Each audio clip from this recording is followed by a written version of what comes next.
할렐루야, 너무나도 반갑습니다. 그리고 사랑하고 축복합니다. 이 시간 제가 이 강단에 서서 또 넉넉히 이기는 힘이라는 제목으로 하나님의 말씀을 선포하고자 합니다. 벌써 11월이 와버렸습니다. 또 한 해 2021년 잘 마무리하실 준비들 다 하고 계신지요? 네, 너무 시간이 빨리 지나가 버렸죠? 하루를 하루하루 살아내었는데 이 시간이 금방금방 지나서 저는 좀 내심 당황스러운 것 같기도 합니다. 그래도 이렇게 우리가 지금까지 지내온 것 모두가 하나님께서 우리를 돌보셨기 때문에 가능하셨다는 것, 그리고 이것이 모두 하나님의 은혜이심을 고백하십니까? 아멘. 감사합니다. 이렇게 고백할 수 있는 믿음도 하나님께서 우리에게 주신 선물임을 잊지 않으시길 바랍니다. 그럼 우리 옆 사람을 보면서도 각 가정에서 초소에서 예배드리시는 모든 분들, 가족들 함께 바라보면서 이렇게 응원의 말을 건네면 좋을 것 같은데요. 너무 잘 살고 있다, 또 잘 살아내고 있다 라고 한번 말씀 전해드려 볼까요? 잘 살고 계십니다. 또 잘 살아내고 계십니다. 아멘. 좋습니다. 우리 함께 하는 동역자들 또 가족들에게 응원의 말을 또 받았으니까 함께 기쁜 마음으로 우리의 모두 아버지 되시는 하나님의 말씀으로 응원을 얻는 귀한 시간 되시기를 소망합니다.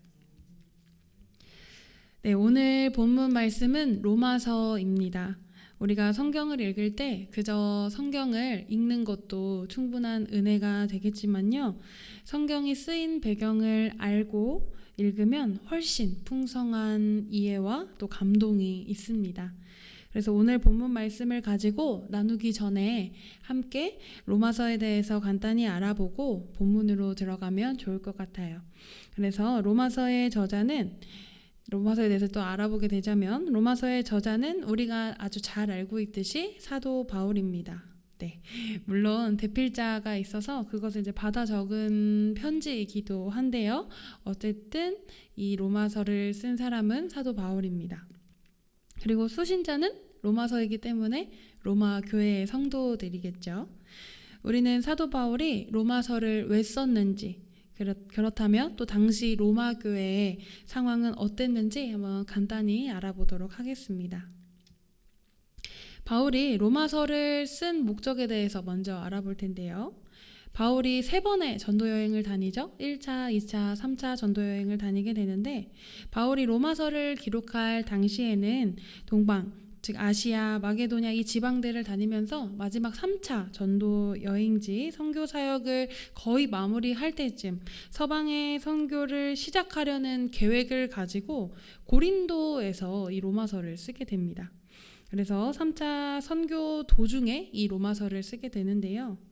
사실 바울이 결과적으로는 동방의 교회에서 얻은 구제 헌금을 가지고 예루살렘으로 다시 갔다가 이제 그곳에서 체포를 당하게 되어가지고 그 이후에 순교를 하게 되지만요.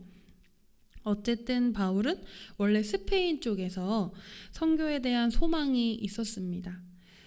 그래서 본래 바울의 선교 사역을 돕는 교회는 안디옥 교회였는데요. 스페인에서의 선교 사역을 하려면 안디옥은 거리상으로 너무 멀어가지고 로마 교회의 재정적인 지원을 받는 것이 더 좋다고 생각했던 것 같습니다. 그래서 로마 교회의 스페인 선교 후원을 구하기 위해서 로마서를 또 쓰기도 했는데요. 또 후원을 받기 위해서는 자신이 어떤 사람인지 알려야겠죠. 왜냐하면 로마 교회는 바울이 세운 교회가 아니었기 때문에 자신이 가르치는, 선포하는 복음을 변호하고 또 그 지지를 호소해야 했습니다. 또 로마 교회 안에 사도 바울 자신과 소통하는 몇몇의 지인들이 있었던 걸로 보입니다. 그래서 로마 교회 내에 상황을 들을 수 있었는데 그래서 교회 내 문제에 대한 권면이 적힌 것도 바로 로마서이기도 합니다. 그렇다면 이제 로마 교회의 상황에 대해서 또 알아볼 텐데요. 정확한 답을 내릴 수 없는 상황이긴 합니다. 하지만 역사적인 자료를 통해서 로마 교회의 당시 상황을 보자면 교회 내에는 유대인들과 그리스도교로 개종한 사람들 간에 분쟁이 있었음을 알 수 있습니다. 그 증거 자료에 대해서 이 수에니토스 지금 왼쪽 제가 보기에는 성도님들이 보시기엔 오른쪽에 있는 사람이 수에니토스라는 사람이고요. 그 바로 옆에 있는 게 로마의 황제 클라우디우스 황제입니다. 이 수에니토스가 쓴 클라우디우스 황제의 생애라는 책에서 이 로마 교회 당시 상황을 역사적으로 좀 알아볼 수 있는 자료가 되는데요. 이 책에서는 로마에 있던 유대인들 사이에서 크레스토스라는 것 때문에 분쟁이 끊이지 않고 항상 폭동이 일어났다고 합니다. 클라우디우스 황제가 이 상황에서 칙령을 내리게 되는데 이 유대인 모두를 로마에서 추방하게 되는 사건을 이 수에니토스의 클라우디우스 황제 생애라는 책에 적혀 있습니다. 이 크레스토스라는 게 무엇이냐면 실제로 크리스토스를 의미하는 것 같다고 학자들은 유추하고 있는데요. 이 크리스토스, 즉 그리스도인들을 말합니다. 이는 그리스도인들과 또 불신하는 전통 유대인들 사이에서 생긴 가치관의 차이로 인해서 폭동까지 일어나는 상황이었음을 알 수 있는데요. 이 로마에서 추방당한 유대인들에 대한 예시를 우리가 읽은 성경 속에서도 찾아볼 수 있는데 대표적인 그 로마에서 추방당한 유대인 중 하나가 브리스길라와 아굴라 부부입니다. 이들이 로마에서 그때 당시에 추방당한 유대인들이라고 보시면 될 것 같아요. 그래서 추방 이후에도 클라우디우스 황제가 사망하고 나서 다시 유대인들이 로마로 복귀하게 되는데 그때 회당에서 그리스도인들과 유대인들의 갈등은 여전했기에 그 상황에서 바울은 로마서를 통해서 이제 권면을 해주는 겁니다. 이런 상황을 알고 로마서를 읽으면 로마서 말씀에 대해서 더 풍성하게 이해하실 수 있을 겁니다. 이렇게 로마서는 수신자인 로마 교회의 상황과 또 저자인 바울의 상황이 함께 어우러져서 선교적, 목회적, 그리고 신학적인 목적 때문에 기록된 서신으로 보시면 될 것 같습니다. 이 바울이 쓴 편지들이 대부분 띠고 있는 양식은요, 교리적인 부분과 실천적인 겉면의 부분으로 크게 나눌 수 있습니다. 이는 바울이 쓴 로마서도 마찬가지지요. 그래서 하나님이 구원 역사에 있어서 유대인과 이방인의 관계 문제를 설명하고 있는 9장에서 11장을 제외를 하면 로마서의 구성은 1장에서 8장이 교리를 설명하는 부분이고 또 마지막 12장에서 마지막 16장까지는 실천적인 것을 권면하는 부분으로 나뉩니다.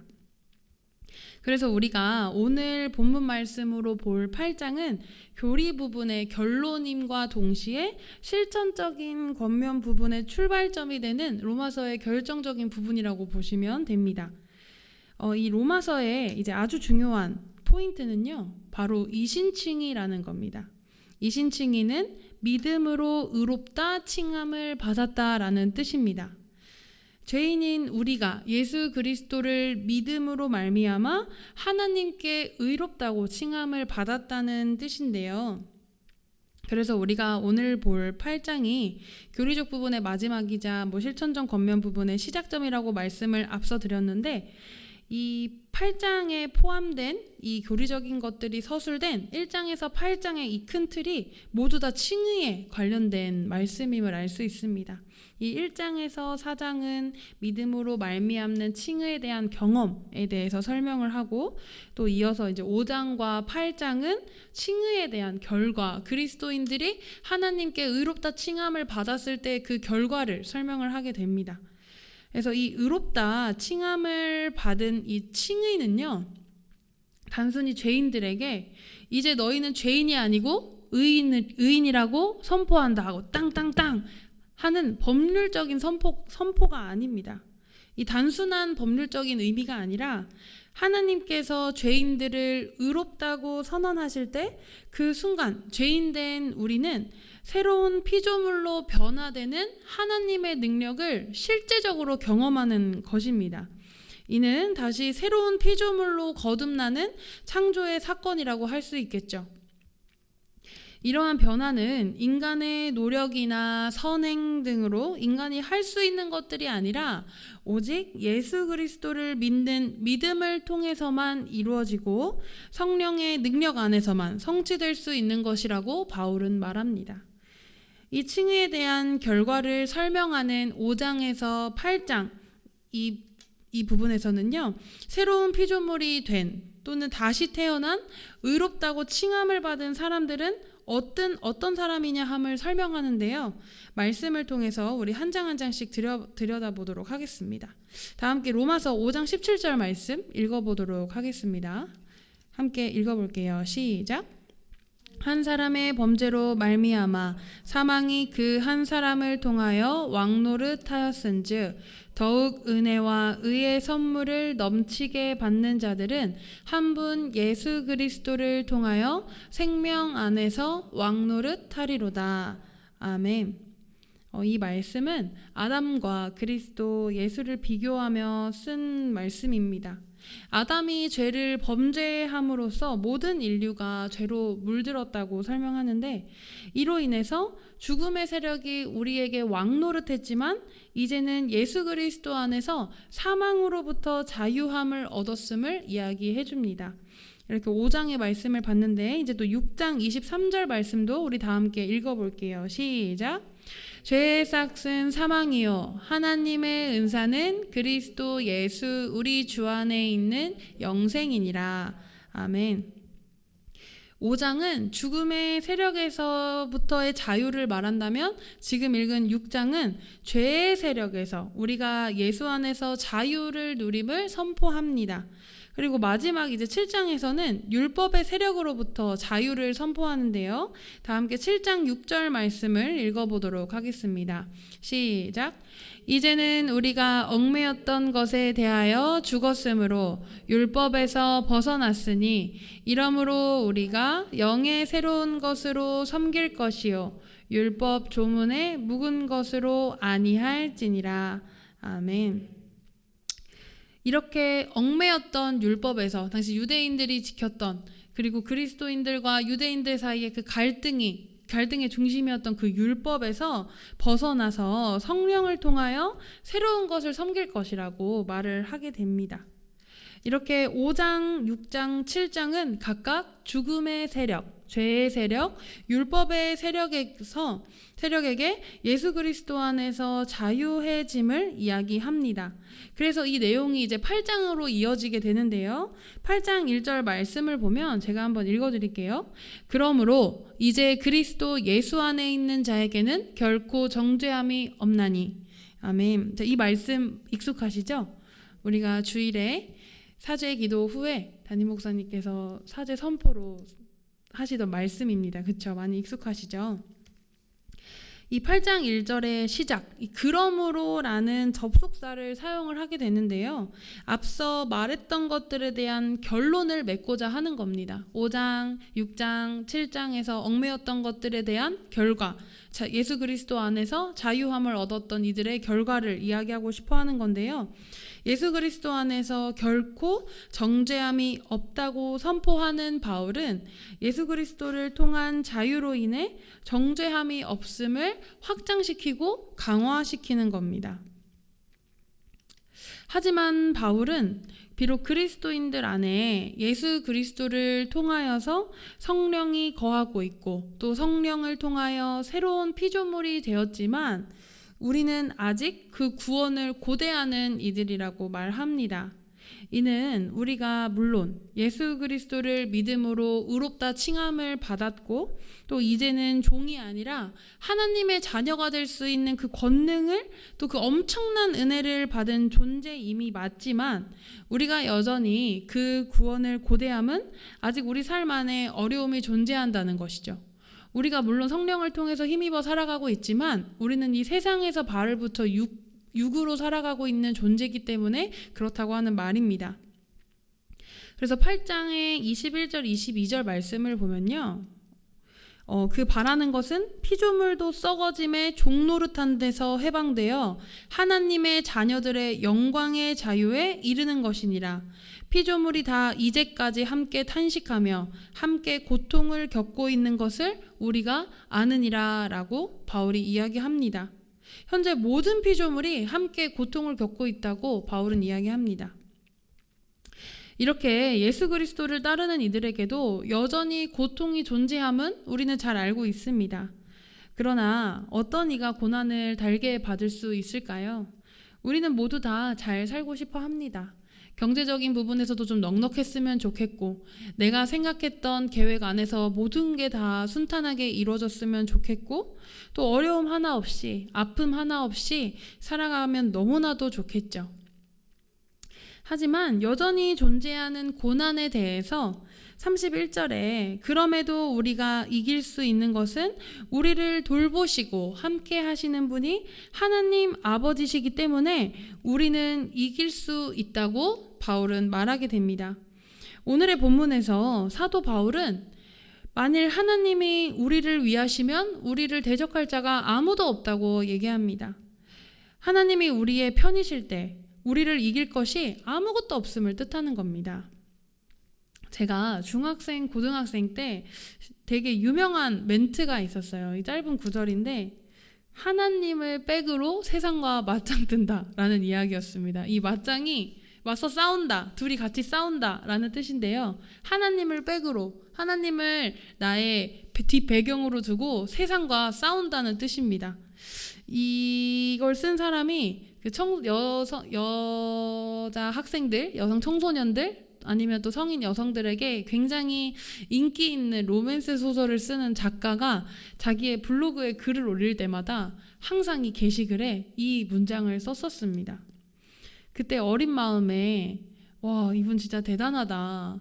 하나님을 믿는다는 것을 이렇게 모든 사람들에게 표현하는구나 라면서 좀 감동을 먹었던 기억이 있었는데, 이 하나님을 백으로 세상과 싸운다 라는 게 오늘 본문과 비슷한 내용이라고 요약해 볼 수 있는 아주 적절한 문장인 것 같아서 제가 소개를 해드렸습니다.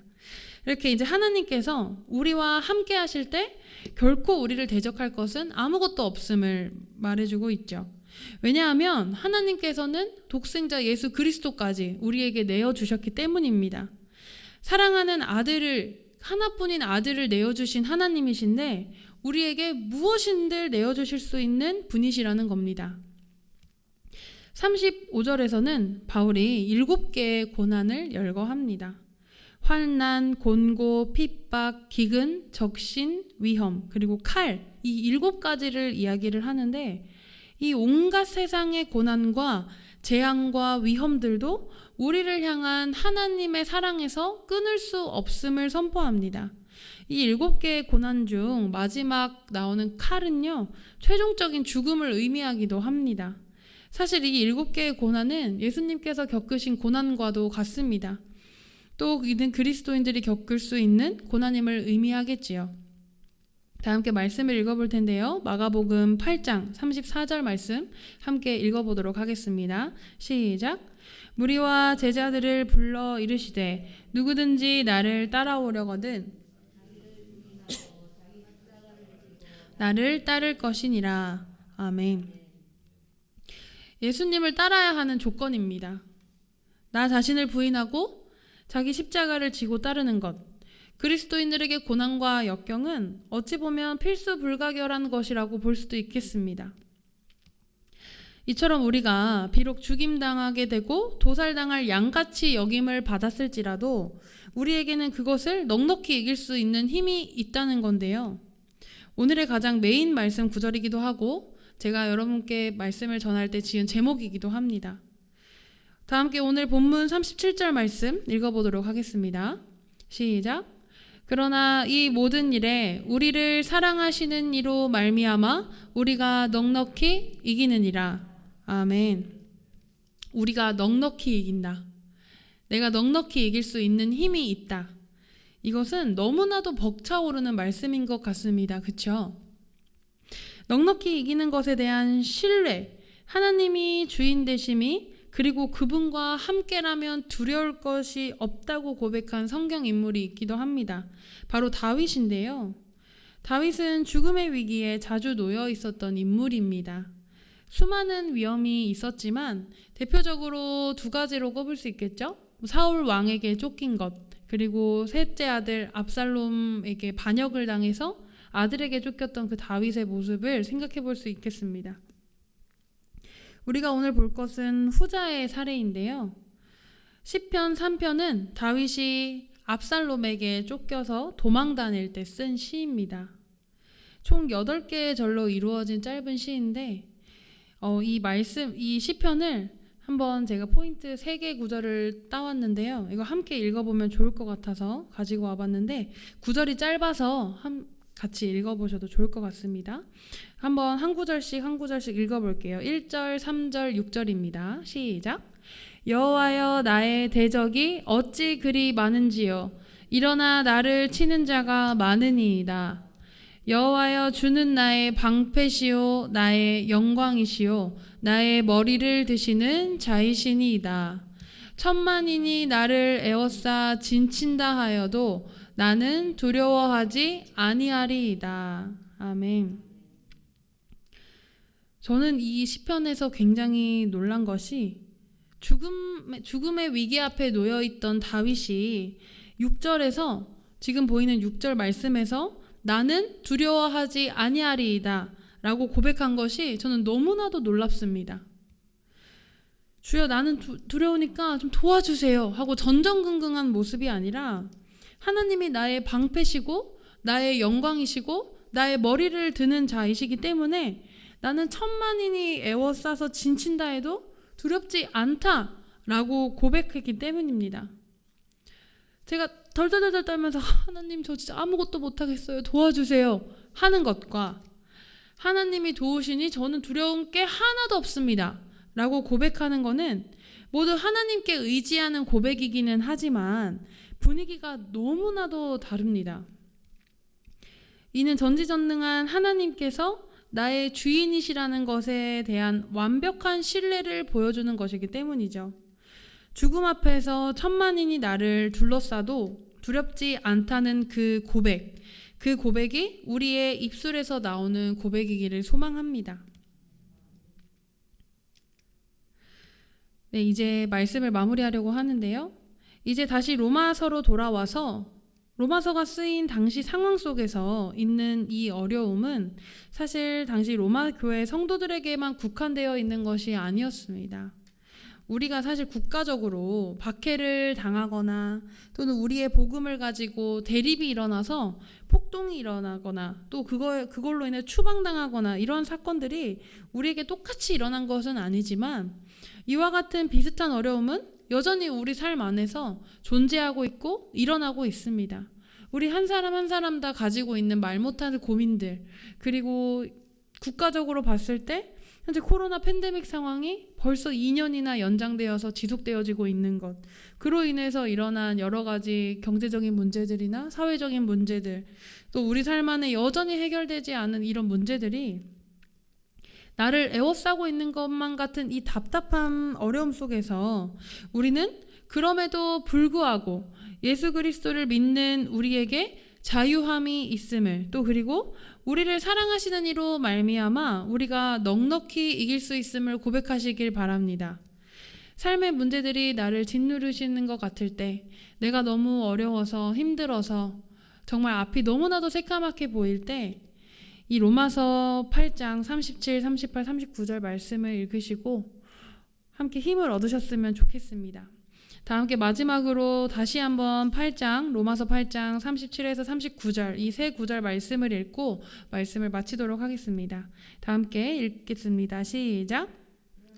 이 모든 일에 우리를 사랑하시는 이로 말미암아 우리가 넉넉히 이기느니라. 내가 확신하노니 사망이나 생명이나 천사들이나 권세자들이나 현재일이나 장래일이나 능력이나 높음이나 깊음이나 다른 어떤 피조물이라도 우리를 주 그리스도 예수 안에 있는 하나님의 사랑에서 끊을 수 없으리라. 아멘. 다 함께 이 시간 말씀을 가지고 우리의 삶과 또 이웃을 돌아보면서 기도하는 시간 갖도록 하겠습니다.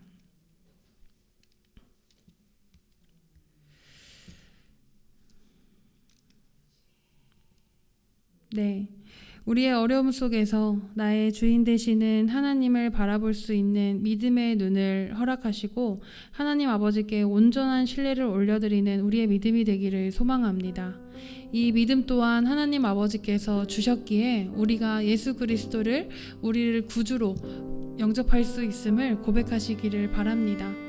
그럼에도 불구하고 일어나는 삶의 어려움들과 그리고 우리 말고도 주변에 있는 이웃들에게 일어나는 그 모든 어려움들 또한 우리가 예수 그리스도 안에서 하나님께서 끊을 수 없는 사랑으로 내가 그것을 넉넉히 이길 수 있는 힘, 그것을 바라볼 수 있는 믿음의 눈을 주시라고 다 함께 이 시간 기도하며 나아가겠습니다. 기도하겠습니다. 사랑의 주님, 아버지께서 우리에게 믿음의 눈을 허락하시고 주님께서 우리에게 선물을 허락하셨사오니 아버지 이 시간을 통하여서 오직 주님으로 말미암아 나아가게 하시고 살아가게 하여 주시옵소서. 아버지를 통하여 계획하신 모든 것들이 아버지 비록 우리가 연약하여 무너지고 넘어지고 지칠지라도 주님 그 안에서 예수 그리스도 안에서 아버지의 사랑을 끊을 수 없는 것이 없사오니 주님 그것을 가지고 우리가 넉넉히 이길 수 있는 힘을 허락하여 주시옵소서. 아버지 온전히 삶의 문제에 부딪혀서 내가 해결하지 못할 것 같은 이 모든 것들 안에서 주여 아버지께서 나와 언제나 항상 함께 하시고 그 하나님께서 나를 다시금 새로운 피조물로 허락하셔서 다시 재창조하셨음을 기억하게 하여 주시옵소서. 내가 이 것들을 넉넉히 이길 수 있다는 그 고백처럼 다윗이 천만인이 나를 에워싸도 그것들을 넉넉히 이길 수 있다고 내가 두렵지 않다고 고백할 수 있는 믿음처럼 주님 우리 또한 그 믿음을 가지고 아버지의 사랑을 기억하며 나아가는 우리의 삶이 되게 하여 주시옵소서. 주변에 있는 어려움을 겪고 있는 이웃들과 그리고 아픔을 겪고 있는 모든 이들과 육체적으로, 정서적으로, 마음적으로 아픈 모든 이들을 주님께서 치유하시고 그들 모두에게 넉넉히 이기는 하나님의 사랑을 경험할 수 있는 귀한 특종점이 되게 하여 주시옵소서. 그리하여 그것들을 영광을 올려드리는 그것을 증거 삼아 보여주는 우리 화목중학교회가 되게 하시고 모든 성도 한 분 한 분마다 아버지의 영광을 올려드릴 수 있는 깊은 사역자로 서게 하여 주시옵소니 주님 온전한 믿음과 온전한 믿음의 마음과 눈과 귀를 허락하셔서 아버지께서 말씀하실 때 나아갈 수 있는 주의 자녀가 되게 하여 주시옵소서. 아버지께로부터 왔으니 주님 아버지의 힘으로 말미암아 살아가게 하여 주시옵소서. 아버지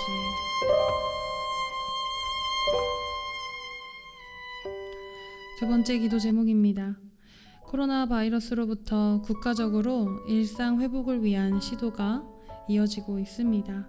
다시금 회복과 치유로 인도하시고 국가와 의료기관 그리고 우리의 이웃들 모두 잘 이겨낼 힘을 허락하여 주시라고 다 함께 중보하는 마음으로 기도하겠습니다.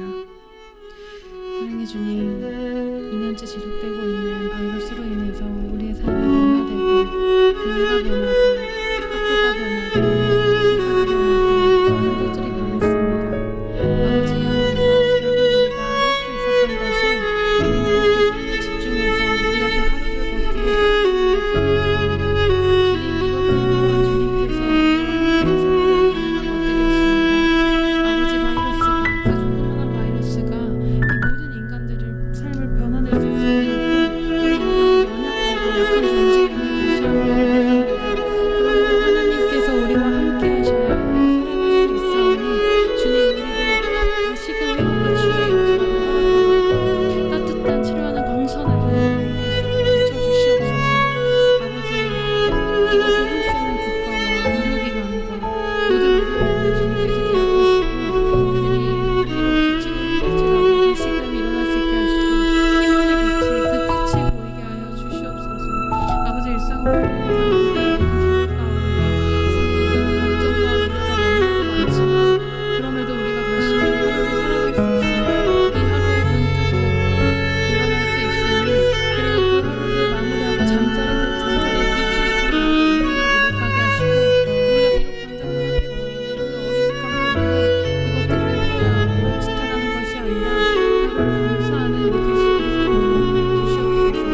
코로나 바이러스로 인해서 아픔을 겪고 있는 모든 이웃들과 소상공인들과 그리고 경제적인 문제들 또 모든 문제들을 안고 살아가는 이들의 마음을 주님께서 어루만져 주시고 우리 교회 안에서도 계실 모든 성도님들과 그리고 모든 그리스도인들 가운데 주님 은혜와 사랑을 허락하시고 아버지의 그 지극하신 사랑으로 인도하여 주시옵소서. 세 번째 기도 제목입니다. 우리 교회가 항존직 선거를 앞두고 있습니다.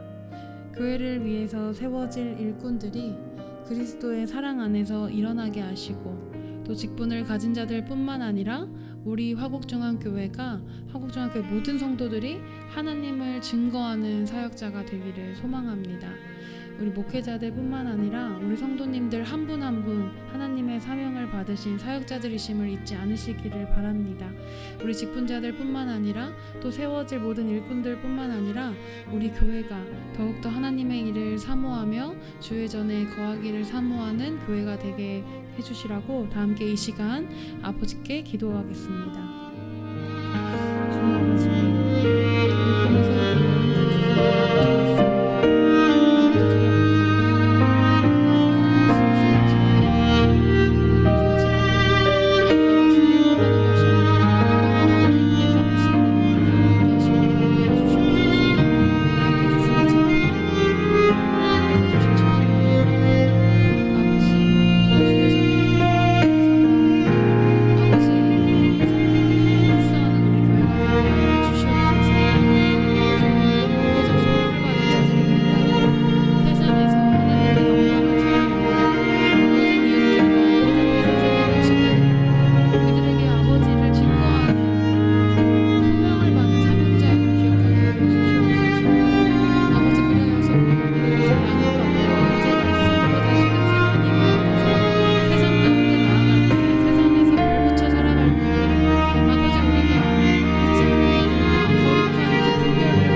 사랑해 주님, 다른 무엇과도 끊을 수 없는 하나님의 깊은 사랑을 묵상합니다.